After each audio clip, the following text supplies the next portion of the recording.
ननन का पासा तो उल्टा पड़ गया।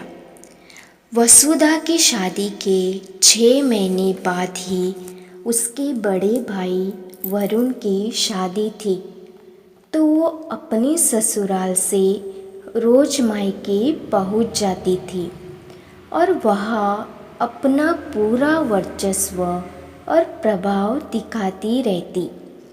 वरुण की पत्नी दिशा बहुत सुंदर और गुणी थी, पर वसुधा न जाने क्यों दिशा को पसंद नहीं करती थी और उससे द्वेष की भावना रखती। उसे जब भी मौका मिलता वो अपने माँ पापा को भड़काने का काम किया करती कि बस उसके माता पिता अपनी बहू से भावनात्मक रूप से न जुड़ पाए। पराई घर की बहू होने के बावजूद उसे मायके में अपने अस्तित्व की असुरक्षा घेरी थी। हालांकि माला जी और हरीश जी को कभी ऐसा नहीं महसूस हुआ कि उनकी बहू लापरवाह या लालची है, पर वसुधा कोई एक मौका नहीं छोड़ती।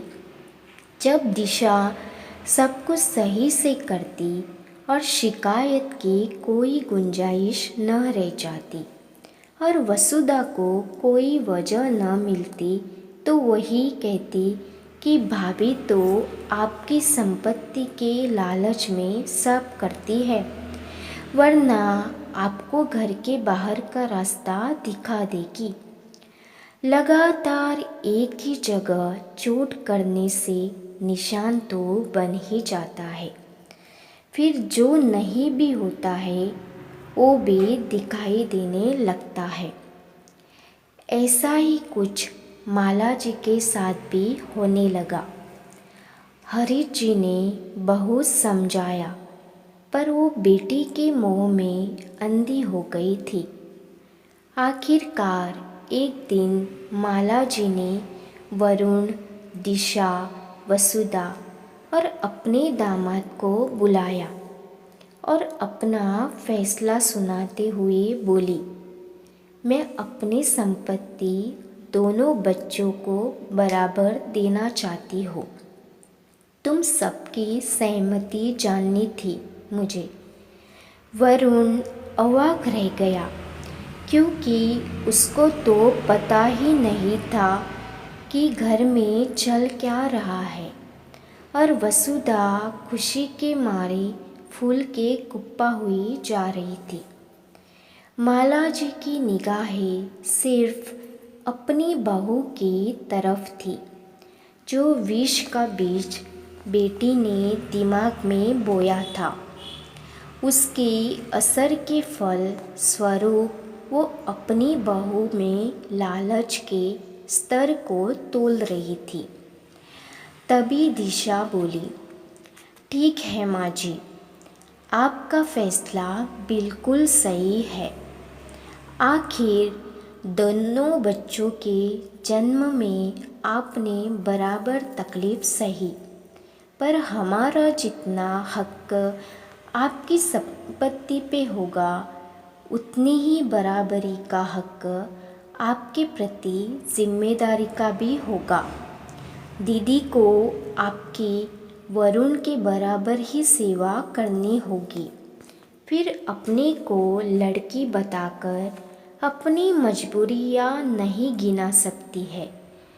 मुझे आपका ये फैसला खुशी खुशी स्वीकार है, पर आप दीदी से भी ये स्पष्ट कर लीजिए कि उन्हें अपनी जिम्मेदारियों को उठाने में कोई तकलीफ तो नहीं होगी। ऐसा तो नहीं होगा कि संपत्ति लेकर आपको भूल जाए और मुझे और वरुण को ये याद दिलाए कि माता पिता की जिम्मेदारी बेटे बहू की होती है। माला जी मन ही मन सोच रही थी कि दिशा तो बिना कुछ आनाकानी किए आसानी से मान गई, तभी माला जी का दामाद बोल पड़ा, अरे दिशा, जिसने अपने घर में अपनी जिम्मेदारी न महसूस की, वो दूसरे के घर आकर क्या जिम्मेदारी निभाएगी।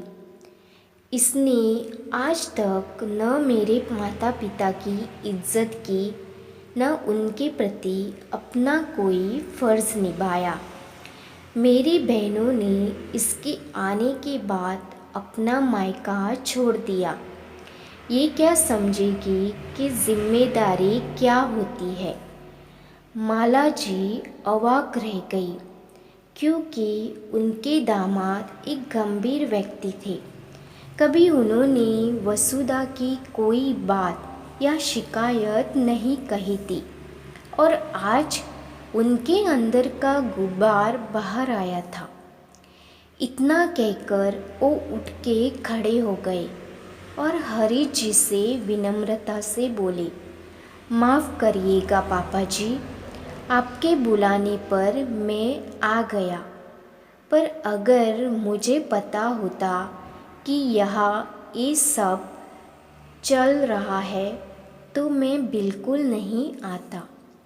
पूछिए अपनी लाडली बेटी से कि जो ये यहाँ करवा रही है, अगर यही मेरे घर में हो तो ये बर्दाश्त कर लेगी क्या।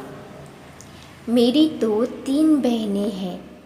इतना कहकर वो वसुधा को वहीं छोड़कर निकल गए। माला जी और हरी जी शर्मिंदा और निरुत्तर रह गए। हरी जी ने माला जी को बहुत लताड़ा और कहा, तुम्हारी नाजायज़ बातों को मानने का ये नतीजा हुआ कि तुम्हारे साथ मेरा सर भी शर्म से झुक गया। अगर अपनी बेटी को प्रपंच के अलावा कुछ अच्छी शिक्षा दी हो तुमने, तो आज मुझे और तुम्हें ये दिन देखना पड़ता। वसुधा खिसिया के रोने लगी, तो हरी जी उससे बोले, बेटा, अपनी जगह अपने व्यवहार और कर्मों से बनाई जाती है।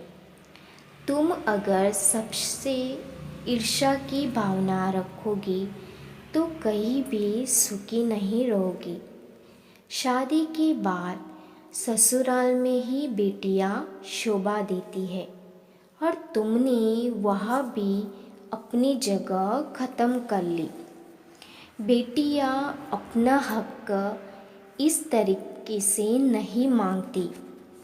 मैंने तुम्हें और वरुण में कभी कोई फ़र्क नहीं किया, बल्कि उससे ज़्यादा ही तुम्हारे लिए किया है, और आगे भी करता रहूँगा। तुम्हारे लिए तो हमेशा इस घर के दरवाज़े खुले हैं।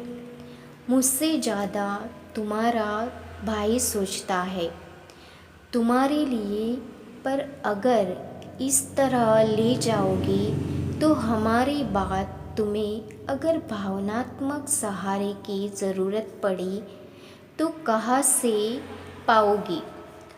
संपत्ति से भावनाएं नहीं आती बेटा। और हाँ, ये भी उतना ही सच है कि संपत्ति का बंटवारा करने के बाद अगर हमारे प्रति 6 महीने वरुण की जिम्मेदारी है, तो अगले 6 महीने तुम्हारे भी है। पापा के मुँह से इतना स्पष्ट फैसला सुनते ही वसुधा का चेहरा बिगड़ गया। उसकी सोच के विपरीत परिणाम आ गया। फिर उसने अपने पापा, माँ, भाई और भाभी से माफ़ी मांगी और अपने ससुराल के प्रति अपने भले हुए कर्तव्य को पूरा करने चल दी। अपने घर, अपने मायके से ढेर सारा प्यार और ससुराल के सभी सदस्यों के लिए सम्मान लेकर